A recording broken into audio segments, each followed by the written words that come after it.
નમસ્કાર મિત્રો, વર્લ્ડ ઇનબોક્સમાં આપ સૌનું સ્વાગત. આપણે જે પ્રશ્નો જોવાના તે પૈકીનો પ્રથમ પ્રશ્ન. તાજેતરમાં કઈ બેંકે payment and settlement systems in India vision 2019 to 2021 જાહેર કર્યો?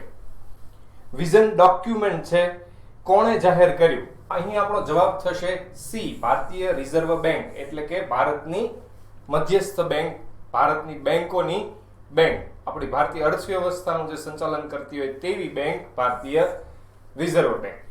આ payment and settlement system in India vision 2019 થી 2021 જાહેર કરવાનો ઉદ્દેશ શું હતો?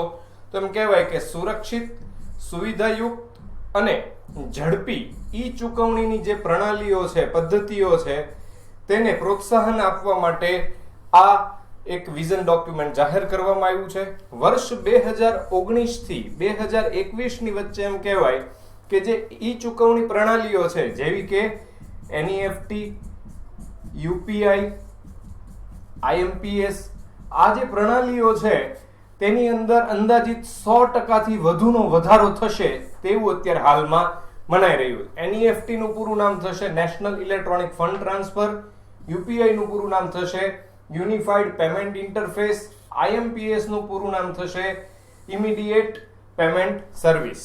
તો આવી જે ચૂકવણીઓ પ્રણાલી છે તેમાં થોડી ઝડપ વધે તે માટે આરબીઆઈ એક આ વિઝન ડોક્યુમેન્ટ જાહેર કર્યું છે અને તેના દ્વારા ભારત છે તેને ડિજિટલ ક્ષેત્ર તથા કેશલેસ બનવાની અંદર સરળતા રહેશે તેવું માનવામાં આવી રહ્યું છે. આ દસ્તાવેજ, આ વિઝન ડોક્યુમેન્ટ દ્વારા ગ્રાહક જાગૃતતા પર ભાર આપવામાં આવશે અને એક 24/7 ચાલુ રહે તેવી એક હેલ્પલાઇન પણ શરૂ કરવામાં આવશે. આ જે આરબીઆઈ છે તે આરબીઆઈ વિશે આપણે વાત કરીએ તો તેની સ્થાપના ભારતીય રિઝર્વ બેંક એક્ટ 1934 અન્વયે 1 એપ્રિલ 1935 ના રોજ થઈ હતી, જ્યારે આ બેંકનું રાષ્ટ્રીયકરણ, નેશનલાઇઝેશન છે તે 1949 ની અંદર થયું હતું. ત્યારબાદનો પ્રશ્ન જોઈએ આપણે મિત્રો. તાજેતરમાં કયા શહેરમાં ભારતીય નૌસેના સર્વિસ સિલેક્શન બોર્ડનું ઉદ્ઘાટન કરવામાં આવ્યું? સર્વિસ સિલેક્શન બોર્ડ એટલે કે એસએસબી, જે લોકો નૌસેનાની અંદર સામેલ થવા માટે મહેનત કરતા હોય છે, પ્રયત્ન કરતા હોય છે, તેઓ માટે હવે કોલકાતાની અંદર નૌસેનાએ સર્વિસ સિલેક્શન બોર્ડની શરૂઆત કરી છે. ત્યારે આ ભારતીય નૌસેના સર્વિસ સિલેક્શન બોર્ડનું ઉદ્ઘાટન છે તે આપણા ભારતીય નૌસેનાના ચીફ એડમિરલ સુનિલ લાંબાએ કોલકાતા પાસે આવેલા ડાયમંડ હાર્બર ખાતે ઉદ્ઘાટન કર્યું. હવે આ ભારતીય નૌસેનાનું એમ કહીએ તો 5મું સર્વિસ સિલેક્શન બોર્ડ છે. તેની અંદર એ પહેલા 4 ક્યાં હતા? તો કે એક ભોપાલમાં આવેલું છે, એક બેંગલુરુની અંદર આવેલું છે, તેવી જ રીતે એક વિશાખાપટ્ટનમ ખાતે આવેલું છે અને એક કોઈમ્બતુર ખાતે આવેલું છે અને 5મું શરૂ થયું છે કોલકાતા. હવે કોલકાતાની અંદર આ સર્વિસ સિલેક્શન બોર્ડ શરૂ થતા જે મહિલા કે પુરુષોને ભારતીય નૌસેનામાં સામેલ થવું હશે, એટલે કે ઉત્તર પૂર્વ કે પૂર્વના લોકો છે, તેમને હવે આ ભારતીય નૌસેનાની અંદર સામેલ થવા માટે લાંબુ અંતર કાપવું પડશે નહીં. તેની સાથે ભારતીય નૌસેનાની સ્થાપના છે તે પણ આપણે યાદ રાખીએ કે તેની સ્થાપના ઈસવીસન 1612 માં થઈ હતી અને મરાઠા શાસક એવા છત્રપતિ શિવાજી છે તેને આપણે ભારતીય નૌસેનાના પિતા તરીકે ઓળખીએ છીએ. ત્યારબાદનો પ્રશ્ન જોઈએ મિત્રો. તાજેતરમાં કયા દેશે વિકિપીડિયાની તમામ આવૃત્તિઓ ઉપર રોક લગાવી દીધી? અહીં આપણો જવાબ થશે બી, ચીન. ચીન દ્વારા પહેલા સામાન્ય રીતે જે દલાઈ લામા તેને લગતી જે બાબતો હતી તેની વિકિપીડિયા આવૃત્તિઓને બ્લોક કરી દેવામાં આવી હતી, પરંતુ તાજેતરમાં ચીની સરકારે વિકિપીડિયાની તમામ આવૃત્તિઓ છે તેના ઉપર રોક લગાવી દીધી છે. આ જે ચીનની ઓનલાઈન સેન્સરશિપ છે તેને આપણે ગ્રેટ ફાયરવોલના નામે ઓળખીએ છીએ. તેને શું નામ આપવામાં આવ્યું છે? તો કે ગ્રેટ ફાયરવોલ. ચીનમાં આમ તો એમ કહીએ તો ગૂગલ, ફેસબુક, તેવી જ રીતે લિંક્ડઇન, પછી ધ ન્યુયોર્ક ટાઈમ્સ, આવી જેવી દરેક વેબસાઇટો છે તેને બ્લોક કરવામાં આવેલી છે. ચીન છે તેની સરકાર છે તે આવા સંવેદનશીલ મુદ્દાઓ ઉપર ઘણું બધું કામ કરતી હોય છે, તેના માટે આવી ઓનલાઈન સેન્સરશિપને તે તરત લાગુ કરી દેતી હોય છે. હવે જો વિકિપીડિયા વિશે થોડી માહિતી મેળવીએ તો એમ કહેવાય કે તે એક ઓનલાઈન વિશ્વ જ્ઞાન કોશ છે અને વિશ્વની અંદર સૌથી વધુ જોવાતી વેબસાઇટ છે. સામાન્ય રીતે આપણને પણ ક્યારેય કોઈ પ્રશ્ન છે તેનો જવાબ ન મળતો હોય તો આપણે વિકિપીડિયામાં તેને શોધતા હોઈએ છીએ. આ વિકિપીડિયા છે તે અંદાજિત 303 જેટલી ભાષાઓની અંદર ઉપલબ્ધ છે, જેની શરૂઆત 15 જાન્યુઆરી 2001 માં થઈ હતી અને તેના સ્થાપક છે તેને પણ આપણે યાદ રાખીએ તો એક વ્યક્તિ હતા જીમી વેલ્સ અને બીજા વ્યક્તિ હતા લેરી સેન્જર. ત્યારબાદનો આપણે પ્રશ્નો જોઈએ મિત્રો. ભારતીય પ્રથમ એન્જિનલેસ ટ્રેન કઈ છે? તો અહીં આપણો જવાબ થશે બી, વંદે ભારત એક્સપ્રેસ ટ્રેન. આ વંદે ભારત એક્સપ્રેસ ટ્રેનને આપણે ટ્રેન 18 ના નામે પણ ઓળખીએ છીએ. આ પ્રશ્ન તો જૂનો છે પરંતુ અત્યારે કેમ ચર્ચામાં આવ્યો? કારણ કે વંદે ભારત એક્સપ્રેસ ટ્રેન છે તેણે તાજેતરની અંદર 1 લાખ કિલોમીટરની યાત્રા પૂર્ણ કરી છે. આ વંદે ભારત એક્સપ્રેસ ટ્રેન એટલે કે ટ્રેન 18 છે તેને ક્યાં બનાવવામાં આવી હતી? તો કે ચેન્નઈ છે તેની ઇન્ટિગ્રલ કોચ ફેક્ટરીની અંદર તેનું નિર્માણ થયું હતું. વંદે ભારત એક્સપ્રેસ ટ્રેન 18 ભારતની પ્રથમ એન્જિનલેસ ટ્રેન જે શતાબ્દી એક્સપ્રેસનું સ્થાન લેવાની છે. આ વંદે ભારત એક્સપ્રેસની આપણે મેક્સિમમ સ્પીડ કહીએ તો 200 કિલોમીટર પર હાર છે, જ્યારે હજી સુધીમાં આ સ્પીડે આપણે પહોંચ્યા નથી, પરંતુ તે 180 કિલોમીટર પર હાર આ ટ્રેનને આપણે ચલાવી પણ ખરી, પણ સામાન્ય રીતે તેને 160 કિલોમીટર પર હારની ઝડપથી દોડાવવામાં આવતી હોય છે. જો આ વંદે ભારત એક્સપ્રેસ ટ્રેન શતાબ્દી એક્સપ્રેસનું સ્થાન લેશે તો એમ કહેવાય કે શતાબ્દી એક્સપ્રેસને 1988 ની અંદર શરૂ કરવામાં આવી હતી, જે શતાબ્દી એક્સપ્રેસ મેટ્રો શહેરોને ભારતના અન્ય અગત્યના શહેરો સાથે જોડે છે.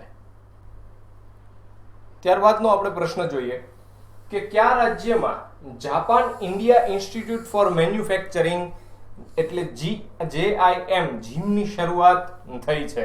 મિત્રો આ JIM નું પૂરું નામ પણ ખાસ યાદ રાખજો, Japan India Institute for Manufacturing, જેની JIM ની શરૂઆત કરવામાં આવી છે ડી આંધ્રપ્રદેશની અંદર. હવે ખરેખર 2016 માં જાપાન અને ભારત સરકારે કરાર કર્યો હતો કે ભાઈ આપણે કોઈ એક એવી સંસ્થાની સ્થાપના કરવી જોઈએ જે અંતર્ગત ભારતના જે યુવાનો છે તેને મેન્યુફેક્ચરિંગ ક્ષેત્રે એક સોફ્ટ સ્કિલ પ્રદાન કરવામાં આવે.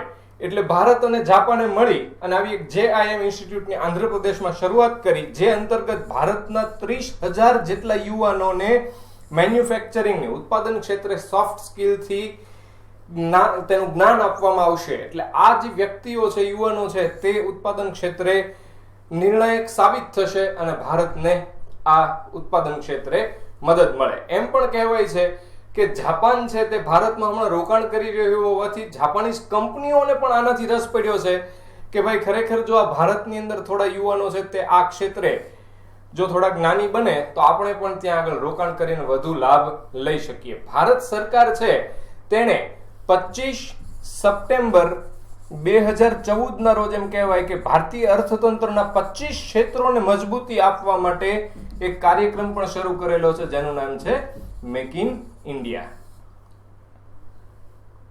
ત્યારબાદનો પ્રશ્ન જોઈએ મિત્રો કે તાજેતરમાં કયા દેશ દ્વારા ક્રાઇસ્ટ ચર્ચ કોલ નામની પહેલ શરૂ કરવામાં આવેલી છે? તો અહીં આપણી પાસે ઓપ્શનમાં છે ફ્રાન્સ, ન્યુઝીલેન્ડ, શ્રીલંકા અને A અને B બંને. અહીં આપણો જવાબ થશે D, A અને B બંને, એટલે કે ફ્રાન્સ અને ન્યુઝીલેન્ડ દ્વારા. તાજેતરમાં પેરિસ શિખર સંમેલન દરમિયાન જે ફ્રાન્સના રાષ્ટ્રપતિ છે ઇમાન્યુએલ મેક્રોન અને ન્યુઝીલેન્ડના જે વડાપ્રધાન છે જેસિન્ડા ઓર્ડોન, આ બંને લોકોએ ભેગા થઈ અને આ એક ક્રાઇસ્ટ ચર્ચ કોલ નામની એક પહેલ શરૂ કરી અને તાજેતરમાં ભારત પણ તેની અંદર જોડાયો. એટલા માટે આપણા માટે આ પ્રશ્ન છે તે અગત્યનો ગણે છે. શું છે આ ક્રાઇસ્ટ ચર્ચ કોલ? તો કે હિંસા અને આતંકવાદ લગતી જે બાબતો છે તેમાં જે ઓનલાઈન સામગ્રીઓ છે તેને સમાપ્ત કરી દેવી તેવી એક પહેલ કરવામાં આવી, જેને નામ આપવામાં આવ્યું છે ક્રાઇસ્ટ ચર્ચ કોલ.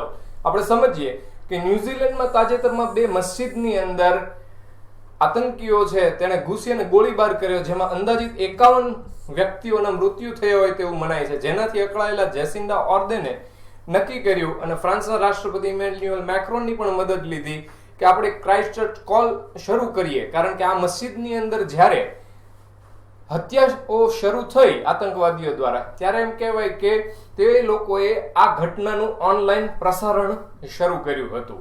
એટલા માટે આ ક્રાઇસ્ટચર્ચ કોલ નામની પહેલ શરૂ થઈ ફ્રાન્સ અને ન્યુઝીલેન્ડ દ્વારા, જેમાં ભારત પણ જોડાયું. ત્યારબાદનો પ્રશ્ન જોઈએ આપણે મિત્રો કે તાજેતરમાં અમેરિકાએ પૂર્ણ રૂપે રિસાયકલ થઈ શકે તેવા પ્લાસ્ટિકનું નિર્માણ કર્યું, તેનું નામ જણાવો. આપણી પાસે પીટીકે, પીબીકે, પીડીકે, પીએફકે ઓપ્શન છે, તેમાંથી તેનું નામ થશે પીડીકે, જેનું પૂરું નામ આપણે કરીએ તો પોલી ડાઇકેટોનમાઇન થશે. પોલી ડાઇકેટોનમાઇન. અમેરિકાના ઉર્જા વિભાગના એમ કહીએ કે ઉર્જા વિભાગની લોરેન્સ બર્કલે નેશનલ લેબોરેટરી દ્વારા આ નવી પેઢીનું પ્લાસ્ટિક તૈયાર કરવામાં આવ્યું છે. આ પ્લાસ્ટિકને કોઈ પણ રંગ, આકાર કે સ્વરૂપ આપી તેમાં નવા પદાર્થનું રિસાયકલ થઈ શકે, જેમાં પ્લાસ્ટિકની ગુણવત્તામાં પણ કોઈ પણ ફેરફાર થશે નહીં. સામાન્ય રીતે પ્લાસ્ટિક છે તેનું નિર્માણ પોલિમર દ્વારા કરવામાં આવતું હોય છે, જ્યારે આ રિસાયકલ થઈ શકે તેવા એક પ્લાસ્ટિકનું નિર્માણ છે તે કાર્બન યુક્ત કમ્પાઉન્ડ દ્વારા કરવામાં આવશે. ત્યારબાદનો પ્રશ્ન જોઈએ કે જીએસઆઈ ના રિપોર્ટ અનુસાર દેશનો 35% ગ્રેફાઇટનો જથ્થો ક્યાંથી મળી આવ્યો છે? તો આપણો જવાબ થશે અહીંયા એ અરુણાચલ પ્રદેશ. જીએસઆઈ એટલે કે જીઓગ્રાફિકલ સર્વે ઓફ ઇન્ડિયા ની શોધ અનુસાર ભારતમાં ગ્રેફાઇટનો 35% જથ્થો અરુણાચલ પ્રદેશમાંથી મળી આવ્યો છે, જે હાલ સુધીમાં ગ્રેફાઇટની શોધ થઈ છે તેનો સૌથી મોટો જથ્થો મનાઈ રહ્યો છે. ભારત પહેલા અન્ય દેશોમાંથી ગ્રેફાઇટની આયાત કરતું હતું, જ્યારે અરુણાચલ પ્રદેશમાં હવે આટલો 35% જેટલો જથ્થો મળી આવ્યો હોવાથી એમ કહેવાય કે અરુણાચલ પ્રદેશ ગ્રેફાઇટનું સૌથી મોટું ઉત્પાદક રાજ્ય બની જશે. જે GSI geographical survey of India છે તેની સ્થાપના આપણે વિશે વાત કરીએ તો તેની સ્થાપના ઈસવીસન 1851 માં થઈ હતી. શરૂઆતમાં તો આમ તો કહેવાય કે રેલવે માટે કોલસાના ભંડારો શોધવા તે તેની મુખ્ય કામગીરી હતી, પણ હાલમાં અનેક ક્ષેત્રે તે કામ કરી રહ્યું છે અને હાલમાં પણ તે કોલસા મંત્રાલય હેઠળ જ, કેન્દ્રીય કોલસા મંત્રાલય હેઠળ જ કાર્યરત છે. ત્યારબાદનો પ્રશ્ન જોઈએ મિત્રો કે તાજેતરમાં ભારતના કયા લોકપાલે લોકપાલની વેબસાઇટ લોન્ચ કરી? તો અહીં આપણો જવાબ થશે સી, પિનાકી ચંદ્ર ઘોષ. જેઓ આપણા ભારતના પ્રથમ લોકપાલ છે, તેઓએ તાજેતરમાં લોકપાલની વેબસાઇટ શરૂ કરી છે, જેનું નામ છે www.lokpal.gov.in. આપણા ભારતના લોકપાલની વેબસાઇટ છે. હવે આ જે પ્રથમ લોકપાલ બન્યા છે પિનાકી ચંદ્ર ઘોષ, તો તેનું લોકપાલનું માળખું કેવું હશે?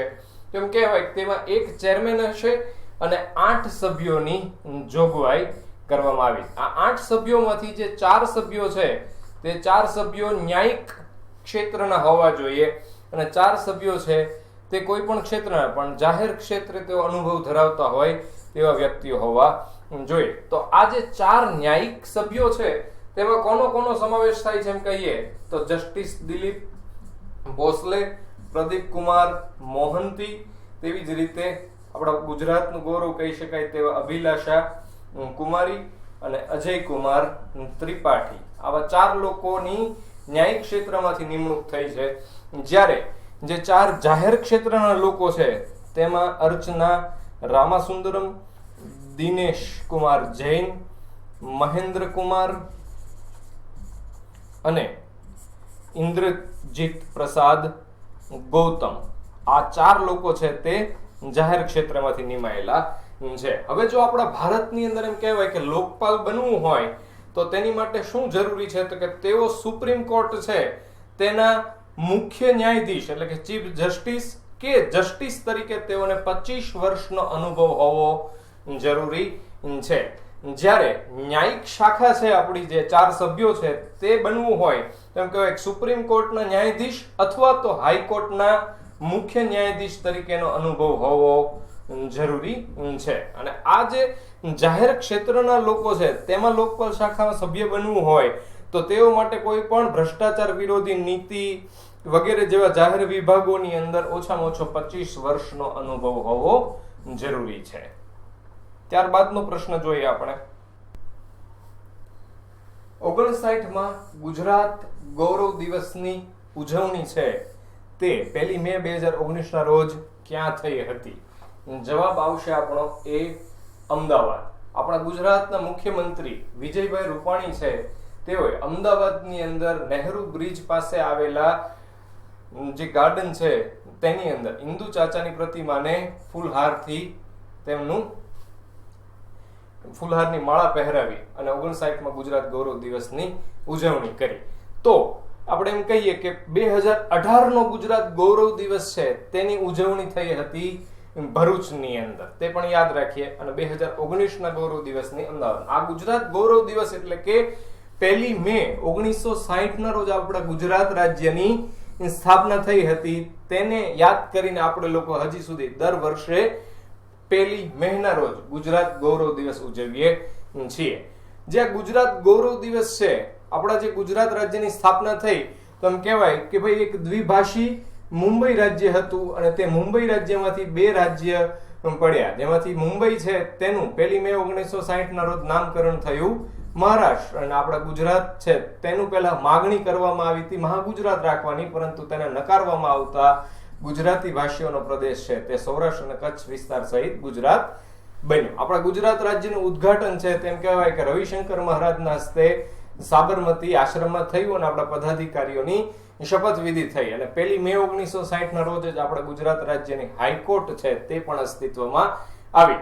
સામાન્ય રીતે એમ કહેવાય કે 1956ની અંદર જે 14 રાજ્યો અને 6 કેન્દ્ર શાસિત પ્રદેશો બનાવવામાં આવ્યા હતા ભાષાના આધારે, તેમાં આપણા ગુજરાતનો સમાવેશ થતો હતો નહીં. જ્યારે મરાઠી ભાષીઓ અને ગુજરાતી ભાષીઓ માટે દ્વિભાષી મુંબઈનો એક પ્રાંત બનાવવામાં આવ્યો હતો. પરંતુ એમ કહેવાય કે પ્રથમ પંચવર્ષીય યોજના જે 1951માં શરૂ થઈ તેની અંતર્ગત આપણા ગુજરાતની અંદર નર્મદા, તાપી કે આવી કોઈ મોટી નદીઓ છે, મહી નદી છે, તેમના ઉપર કોઈ સિંચાઈની વ્યવસ્થામાં ન કરવામાં આવતા 1956ની અંદર મહાગુજરાત આંદોલન શરૂ થયું. અને તે અંતર્ગત 8 ઓગસ્ટ 1956ના રોજ જે વિદ્યાર્થીઓ હળદરાડો પાડી તેના કારણે થોડા અમદાવાદની અંદર વિદ્યાર્થીઓ શહીદ થયા અને ત્યારથી આ મહાગુજરાત આંદોલનની શરૂઆત થઈ, જેના ફળ સ્વરૂપે આપણે 1 મે 1960ના રોજ આપણા ગુજરાતી ભાષી લોકોને ગુજરાત રાજ્ય મળ્યું, જેનો 59મો સ્થાપના દિવસ એટલે કે ગુજરાત ગૌરવ દિવસની ઉજવણી આપણે અમદાવાદ ખાતે કરી હતી. Thank you.